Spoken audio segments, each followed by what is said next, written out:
आयात कमी नाही, तरी देशाची अवस्था आहे. ध्येयवाद नाही.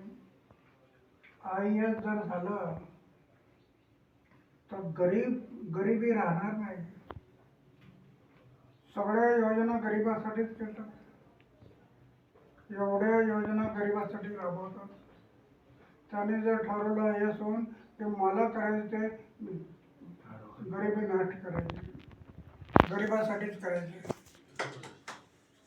हे जर केलं तर देश बदलायला वेळ लागणार नाही.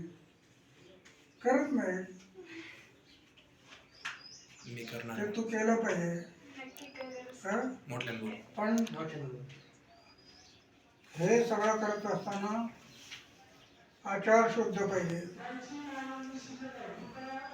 शुद्ध विचारही शुद्ध पाहिजे. घुसडलेले विचार नको. आचार शुद्ध, विचार शुद्ध, जीवन निष्कलंक पाहिजे. निष्कलंक. माझं वय किती झालं माहिती आहे? 88. 88 वर्षाच्या वयात एवढा सुद्धा दाग नाही. एवढा सुद्धा निष्कलंक. आचार शुद्ध, विचार शुद्ध, जीवन निष्कलंक. जीवनात थोडा त्याग. हे भूमी आहे ना भारताची, भारताची भूमी नेहमी त्याग शिकवत आले मला. त्याग ऋषी मुनीपासून त्याग. आज हे दाण्याने भरलेले कणस शेतीत दिसतात ना, ज्वारीची, हे कणस दिसतात दाणेदार, पण हे दाण्याने भरलेले कणस दिसतात आज, पण एक दिवस एका दाण्याने काढून घेतलंय.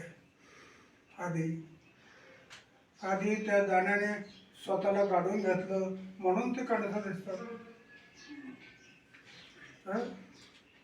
मग आयसून असं काहीतरी विचार करायला पाहिजे. आचार शुद्ध, विचार शुद्ध, जीवन निष्कलंक, जीवनात त्याग. आणि अपमान घ्यायला शिका. अपमान. माझा कोणी अपमान करतो, माझ्या विरोधात काही बोलतो, गिळा. शब्दाने उत्तर द्यायचं नाही, कृतीने उत्तर द्या. मला किती अपमान झाले. 6 मंत्री घरी गेले ना,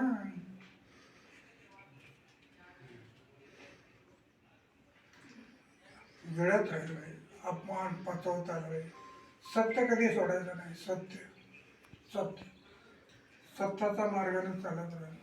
मी कधी आयुष्यात सत्य सोडलं नाही. मला लोकांनी जेलमध्ये टाकलं, पण सत्य सोडणार नाही. असं काय करा. ते तुम्ही आमचं असे असताना तुम्ही ठरवलं तर होऊ शकत.